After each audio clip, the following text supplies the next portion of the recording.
अगं मी तर एवढा भारी स्वयंपाक करते ना, माझे सासू सासरे लय आवडीने खातात. मी तर एवढा भारी स्वयंपाक करते ना, माझा नवरा आहे ना डोळं झाकून आवडीने खातो. हो का? अगं जर तुला खोटं वाटत असेल ना तर माझ्या नवऱ्याला विचार. हो इकडे हो. काय ग बोल की. मी आज सणाचा स्वयंपाक केलता, कसा झालता हिला सांगावं जरा. आता स्वयंपाक होय. पुरणपोळी तर एकच नंबर झाली होती. आणि पिठलं तर त्याच्यावर बी भारी झालं होतं. एकच नंबर.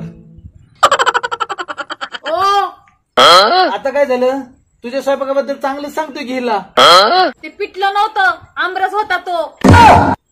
मला वाटतंय साखर घालायला विसरली असली.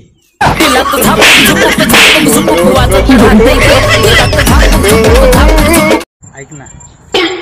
बोल ना. मला ना तुझ्या बरोबर आयुष्यभर सुखी राहायचंय.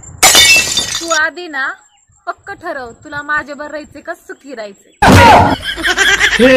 हे प्रभु हे हरिनाम कृष्ण जगन्नाथ प्रेमानंद, ये क्या हुआ?